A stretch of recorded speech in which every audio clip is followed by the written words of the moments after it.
Salut les papeteuses, salut les papeteurs, je suis très contente de vous retrouver aujourd'hui pour une nouvelle vidéo. Aujourd'hui, je vais vous parler de ma routine.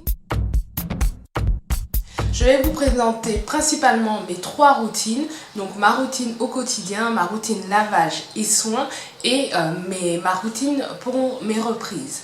Je vais aussi diviser cette vidéo en 4, on va dire. On va parler de l'évolution de mes locks en fait au fil des trimestres. Alors j'ai choisi de vous parler de ça aujourd'hui parce que je trouve que c'est quand même quelque chose d'assez important. C'était principalement les questions que je me posais justement, comment j'allais pouvoir gérer cette première année de locks. Et surtout sur la plupart des réseaux, c'est le type de questions que vous me posiez. Donc j'ai trouvé ça plus sympa de vous rescinder tout ça au sein d'une seule vidéo.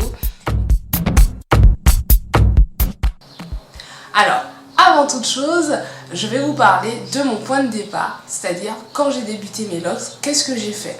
Alors tout simplement, j'ai débuté mes locks en faisant un soin clarifiant parce que pour moi, il était essentiel de commencer sur une base saine, sur des cheveux clean, propres. Donc j'ai fait un soin clarifiant.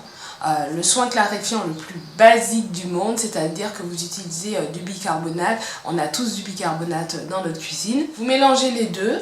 Donc si vous mélangez le bicarbonate et le vinaigre, en fait ça va vous faire une lotion. Et si vous mélangez avec l'AS, l'après-shampoing, ça va vous faire une pâte. Vous appliquez l'un des deux mélanges sur votre cuir chevelu, vous frottez bien le cuir chevelu et vous frottez bien les longueurs. Ça vous permettra en fait d'éliminer tous les résidus de produits que vous pouvez avoir sur vos cheveux. Des résidus, certaines personnes vont dire oui mais moi j'utilise des produits naturels, j'ai pas de résidus sur mes cheveux. Ça ne veut rien dire du tout. C'est sûr que si on utilise des produits cosmétiques lambda, c'est sûr qu'on aura plus de résidus. Mais si vous utilisez des produits naturels, vous aurez quand même des résidus puisque voilà, notre intérieur, la poussière, l'extérieur, tout ça se mêle aux produits et ça vous crée des résidus. Donc une fois que vos cheveux, en tout cas les miens, étaient clean, propres et prêts à démarrer leur nouvelle aventure, ce que j'ai fait, j'ai tout simplement commencé à faire mon tracé. Donc je ne l'ai pas fait moi-même, j'ai demandé à une amie. J'ai pris ce choix de demander à quelqu'un de me faire un tracé parce que je voulais quand même quelque chose, pas forcément hyper rectiligne mais assez clean. Et je n'avais pas envie de mettre une somme, quelle que soit la somme, auprès d'un coiffeur ou d'un opticien. C'était vraiment un choix, mais sachez qu'il y a aussi cette option là. Et en fait, de toute façon, quand vous faites votre départ, il faut que ce soit quelque chose de réfléchi. Mais bon, je vais pas m'étaler sur ça dans cette vidéo parce que ça va être trop long et c'est pas le sujet d'aujourd'hui. Et si vous avez des questions, n'hésitez pas à me mettre en commentaire. Ma base de locks, ce sont des tresses. Donc j'ai à peu près, on va dire, 2-3 torsions de tresses. Et ensuite, le reste de la base, c'est une vanille. Il y a deux écoles. Il y en a qui disent qu'il faut faire soit des nattes, soit que des vanilles. Mais mélanger les deux, c'est pas top. Alors moi, j'ai choisi de le faire quand même. On m'avait surtout dit d'éviter de le faire pour ne pas avoir de démarcation le long de la loque. Parce qu'on verrait en fait où est-ce qu'il y a le nœud de la natte et le reste de la vanille. Mais moi je connais mes cheveux, je sais que j'ai un cheveu qui est dense et j'ai un cheveu qui est un peu rebelle. Donc je voulais vraiment avoir cette base là puisque je savais qu'après dans la phase de maturation le cheveu va gonfler, la vanille va faire un peu sa vie et je voulais vraiment quand même qu'au moins à la base ça reste plus ou moins net, même si après j'aurai des repousses. À presque 2 ans je peux vous dire que voilà, sur mes locks je ne vois pas spécialement de démarcation et donc du coup je suis vraiment contente d'avoir fait ce choix. Maintenant, je vais vous parler de ma routine entre le top départ et le 3e mois. Alors, au niveau des soins quotidiens, c'était vraiment assez facile puisque voilà, j'avais déjà l'habitude d'entretenir mes cheveux au naturel avant et du coup, c'était juste une continuité. Moi, je suis adepte du Vapo. Dans mon Vapo, généralement, la base, c'est toujours de l'eau, de l'aloe et après, j'ajuste en fonction de la saison. J'ai commencé mes locks en juin, donc là on était dans l'été, donc je me suis pas cassé la tête, j'ai laissé cette base en fait dans mon Vapo et j'utilisais le Curl Stretching Cream de Design Essential et aussi Aloe Whipped Cream Butter Gel de Camille Rose. Donc en fait ce sont tous les deux des textures assez épaisses en fait. Voilà, c'est vraiment on est entre le beurre fondant et la crème coiffante Et j'utilisais ça en fait pour sceller mon hydratation. Au niveau du lavage, j'évitais de faire le plus de manipulation, et du coup aussi c'était un petit peu compliqué au début parce que bah voilà, j'ai fait mes vanilles, je suis toute contente, et là je me demande à quel moment je vais faire mon premier shampoing. Donc le premier shampoing finalement je l'ai fait au bout de 3 semaines. Alors pareil, vous allez entendre plein d'écoles, des gens qui vous disent faut pas laver vos cheveux pendant 1 mois, faut pas laver vos cheveux pendant 2 mois, faut pas faire ceci. Vous faites franchement comme vous le ressentez. Moi le 3 semaines c'était le grand maximum que je pouvais attendre. Je pouvais plus laisser ma tête comme ça. Donc au bout de 3 semaines j'ai fait mon premier shampoing, et ensuite je suis partie sur une routine de tous les 15 jours voire 2 semaines et demie grand maximum. Alors j'ai commencé par utiliser le shampoing douceur pure de Secret Sacré. Je vous avais déjà parlé de ce shampoing, je crois que ça doit être la 2e ou 3e fois que je vous parle de ce shampoing. Il est vraiment super bien. Il est doux, il lave bien les cheveux, il laisse une bonne sensation. Vraiment satisfaite. Il était très bien pour mes cheveux. Vous pouvez l'utiliser sur n'importe quel type de cheveux. C'est pas un shampoing spécifiquement pour les cheveux crépus. Donc voilà, si vous voulez en savoir plus sur ce shampoing, je vous invite à regarder l'article que j'ai fait en barre d'infos ou son nom. Vous pourrez voir différentes revues, je pense, sur YouTube. Au niveau du soin, pour mes cheveux, donc là je suis encore en mode vanille. Donc entre le 0 et le 3e mois ça va, parce que comment dire, les vanilles elles sont un peu rassis, mais elles sont pas trop dégueulasses si je peux dire.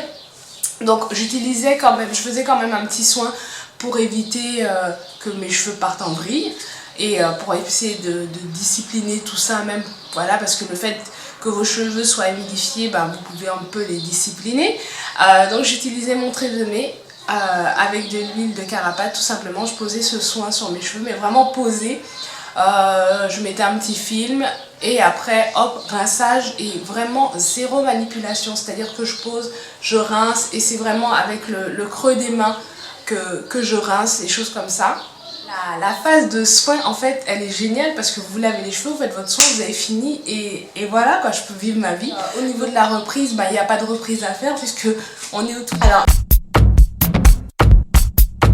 la phase du 3 et 6e mois, c'est la période que je peux dire, moi j'appelle ça la période de galère, la période de enchiantise, la période de... C'est la période de crise. C'est la période la plus dure à vivre quand on commence ses locks, et c'est peut-être la période où justement les gens craquent le plus quand ils commencent leurs locks, parce que les cheveux sont très difficiles à gérer. Pour vous expliquer, vos vanilles sont trop rassis, voilà, pour être des vanilles, mais elles sont pas assez rassis pour que vous puissiez dire ouais j'ai des locks. Limite on vous demande mais tu fais quoi avec les cheveux, c'est quoi ton style, c'est quoi ta démarche, on comprend pas trop. Donc en soins quotidiens, il faut redoubler de soins quotidiens pour pouvoir essayer, comme je dis, de discipliner tout ça. J'utilisais toujours mon Vapo, toujours la formule gagnante. Et là, j'ai commencé à rajouter de l'huile végétale. Donc j'utilisais soit de l'huile d'avocat, soit de l'huile d'olive, parce que ce sont des huiles que j'aime bien, qui me vont bien. On commençait à rentrer dans l'automne, donc il faisait un petit peu plus froid, et il fallait vraiment que je rapporte à mes cheveux beaucoup plus que de l'eau. J'ai changé mes beurres, donc je suis restée toujours sur la gamme Design Essential et Camille Rose, mais j'ai utilisé le Daily Moisturizing Lotion de Design Essential et le Curse Love Moisturizing Milk de Camille Rose. J'aime bien cette combinaison parce que le Design Essential il est protéiné, donc il rapporte de la force aux cheveux. Et le Camille Rose est vraiment hyper hydratant. Ils sont merveilleusement bons, et ça rapporte vraiment tout ce que je voulais à mes cheveux. Donc au niveau du Vapo, c'était ça, Vapo. Je scellais mon hydratation avec un mélange des deux laits en fait. Et au niveau du lavage, je suis partie sur un shampoing que j'ai retrouvé dans ma salle de bain. Et je me suis dit allez, j'ai des produits, il faut les finir. Et j'ai utilisé ça sans grande conviction, et finalement c'était le meilleur shampoing qui m'allait pour ce moment-là. Donc j'ai utilisé le shampoing de Miss Anti à l'avocat. Je pense que c'est un shampoing qu'on a tous au moins vu une fois dans sa vie, que ce soit chez le Pac Pac, que ce soit chez le chinois ou au supermarché. Et donc il me restait à peu près 2/3 de ce shampoing. J'ai rajouté de l'huile d'olive dedans puisque c'est un shampoing qui contient du SLS. C'était vraiment super génial pour mes cheveux. Mes cheveux ont apprécié ce combo. Je pense que je vais même peut-être le recommencer parce qu'entre temps j'ai fini le shampoing. Mais c'est vraiment le shampoing qui me convenait pour ce moment-là. Ça me nettoyait les cheveux comme il fallait, ça me desséchait pas les cheveux et ça m'apportait une espèce de fraîcheur que j'aimais bien parce que je crois que j'ai rajouté un peu d'huile essentielle de menthe poivrée et du coup voilà, ça c'était vraiment mon petit réconfort du moment de ma période en chiintise. Et par contre au niveau du soin, j'ai complètement arrêté le 13 mai parce que je me suis rendu compte que c'est un AS en fait qui est hyper hydratant et qui a un fort pouvoir démêlant. De ce fait, en fait, quand j'utilisais le 13 mai, ça ralentissait la période de maturation des locks, ça les gonflait et même je sentais que mes vanilles, en fait, elles s'écartaient. Du coup, en fait, je commençais à perdre la structure qu'on avait de la vanille. Et si je peux vous donner un conseil, n'utilisez pas d'après-shampoing, en tout cas les 6 premiers mois de votre départ de locks. J'ai vraiment introduit la reprise, en tout cas entre le 3 et 6e mois au sein de ma routine.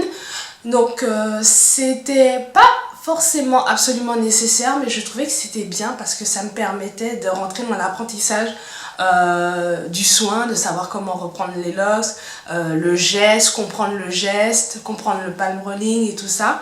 Donc j'ai commencé tout doux, hein. Moi c'était une reprise en twist, donc c'est-à-dire vous prenez votre locks, vous la tournez. Alors, au niveau des produits utilisés, j'utilisais des choses vraiment très basiques. Ma cire de mangue de Mango Better Homemade. Je suis absolument fan de cette gamme, de leurs produits. J'aime vraiment ce qu'ils font, c'est super bien, c'est très bien fait, ça sent bon, ça coûte pas très cher. Et voilà, c'est un produit local. J'aime beaucoup cette gamme, j'en ai un stock chez moi, je ne peux pas m'en passer, en tout cas pour mes locks. C'est la cire qu'il me faut pour faire ma reprise, c'est essentiel pour moi. J'utilise aussi de l'aloe vera. Donc en fait, la cire me permet de bien reprendre ma racine et l'aloe en fait de bien hydrater ma longueur pour pouvoir bien faire le palm rolling. Et ensuite avec l'excès de cire que j'ai, je scelle l'hydratation sur toute ma longueur. Donc vraiment, c'était vraiment un apprentissage et j'ai kiffé. Au bout du 6e mois, je me suis fait un petit plaisir, je suis partie chez Eden et c'était ma première reprise par un loxticien. Et j'ai beaucoup aimé cette expérience et je pense que quand on démarre son aventure lox comme moi, toute seule, c'est rassurant d'avoir cette étape parce que voilà, je lui ai posé plein de questions sur mes locks, sur l'état, comment il les trouvait et ça m'a beaucoup rassurée de savoir que voilà, j'avais quand même des bons gestes mais que je pouvais améliorer. Ça m'a permis aussi de relâcher un peu la pression, de me faire un peu chouchouter. C'est vraiment un bon moment et c'est une belle expérience, je vous conseille franchement si vous pouvez à un moment relâcher la pression et confier vos bébés à quelqu'un qui sait bien les gérer. Alors là, moi, c'était la période du début de maturation.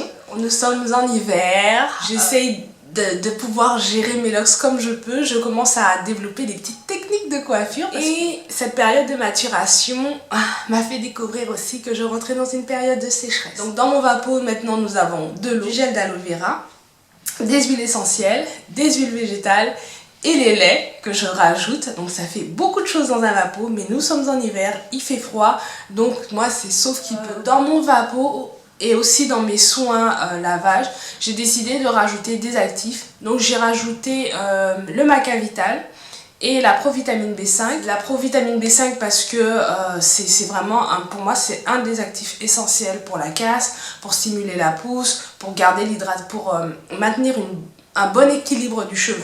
Donc si vous avez un bon équilibre de votre cheveu, l'hydratation, tout ça suit derrière. Voilà, donc j'ai rajouté ces deux actifs là. Et pour sceller mon hydratation, j'utilisais la chantilly de Mango Better Homemade. Et franchement, c'était le parfait combo qu'il fallait que j'utilise. Voilà.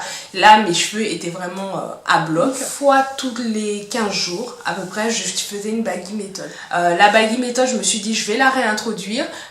Ça va peut-être m'aider. Et finalement, c'était une très bonne idée. Au niveau du soin, du lavage, je suis toujours restée sur mon shampoing Misanti. J'ai rajouté de l'huile d'olive. Et au niveau des soins, J'ai gardé quand même mon tresemmé que j'utilisais qu'une fois par mois maintenant. Mais par contre, j'ai systématiquement introduit le bain d'huile. Alors le bain d'huile, moi c'est un bain d'huile post-poux. C'est-à-dire que je le fais après mon shampoing parce que je veux vraiment garder tout l'aspect nutritionnel du bain d'huile. Au niveau de la reprise, on reste toujours avec les mêmes valeurs. La cire de coiffage de Mango Better Homemade et de l'aloe vera. Et on continue comme ça jusqu'au 9e mois. Alors maintenant on n'est pas loin des 1 an et là c'était la période la plus cool parce que c'est la période de prise de longueur. C'était pas quelque chose de réfléchi, mais je savais très bien que si je rajoutais des actifs dans mon vapeau ça allait stimuler ma pousse. Mais voilà, j'étais pas en mode lean check, d'ailleurs je n'ai jamais été en mode lean check. Donc entre mon 9e et mon 12e mois, comme je vous disais, c'est la période où j'ai pris de la longueur. Et la période, comme mes locks étaient vraiment en bonne maturation, j'ai pu relâcher la pression, j'ai pu m'éclater, j'ai pu savourer vraiment cette période. On recommençait à arriver vers les beaux jours, donc du coup j'étais un petit peu plus cool en fait. En soins quotidiens, j'utilisais toujours mon vapeau, mais voilà, là on l'a allégé un petit peu. J'ai retiré les capillaires que j'avais rajoutés et on est revenu à la base au aloe vera, l'huile essentielle et un petit peu d'huile végétale, mais vraiment un petit chouïa puisque j'utilisais les huiles végétales juste pour sceller mon hydratation, donc j'avais pas trop envie d'en avoir encore dans mon vapeau. Au niveau du lavage, vu que j'avais fini mon super combo mi-senti avocat et l'huile d'olive, j'ai retrouvé encore un autre shampoing dans ma salle de bain qui était le Activilon Romarin. C'est un shampoing que j'ai détesté durant ma période naturelle. Je n'aimais pas du tout ce shampoing et je me suis dit bon allez, je vais le finir, si ça va pas, hop, avec le bain d'huile derrière ça va rattraper le truc et tout. Et en fait sur mes cheveux c'était parfait. C'était parfait, c'était une période aussi où j'ai repris un petit peu plus le sport et donc du coup quand je me lavais les cheveux avec ce shampoing, j'avais une vraie sensation de propre, de fraîcheur, ce qu'on recherche vraiment quand on veut se laver les cheveux, on veut une bonne sensation de clean. J'ai vraiment eu cette sensation avec ce shampoing. Au niveau du soin, on est resté toujours sur le bain d'huile et là j'ai introduit le gel de gombo. Alors pour ceux qui ne connaissent pas le gombo c'est un légume en fait qui ressemble un petit peu à un poivron, on va dire dans la forme. Je vous mettrai une photo. Et donc ce légume on le trouve un petit peu partout maintenant, en tout cas en Ile-de-France, on le trouve au supermarché, dans le coin un peu exotique, mais sinon si vous avez un chinois, un pakistanais, un rebeu, vous pouvez trouver les gombos. Et en fait le gombo a un très grand pouvoir humectant et hydratant. J'ai beaucoup aimé cette découverte parce que le gel de gombo pour moi c'est vraiment quelque chose qui est passe-partout. Moi j'aime les choses que je peux utiliser rapidement, facilement. Ça m'a permis aussi de démarrer mon test sur le letching, une nouvelle technique de reprise des locks. Je vous en parlerai plus en détail après. Donc j'ai fini cette première année de locks en retournant voir Eden. Il m'a fait ma reprise au crochet. Alors c'est une technique que j'appréhendais énormément.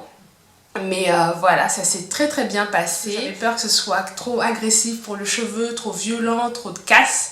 Et finalement, ça s'est hyper bien passé. C'était très très bien. La reprise, pardon, a été vraiment très agréable. Et voilà, Eden est super. Il n'y avait pas à avoir peur. Moi, je pense que c'est une technique que je vais peut-être utiliser tous les 6 mois ou en tout cas maximum 2 fois dans l'année, et je trouve que c'est suffisant. Comme ça vous permet en fait d'avoir une losse qui reste quand même assez régulière.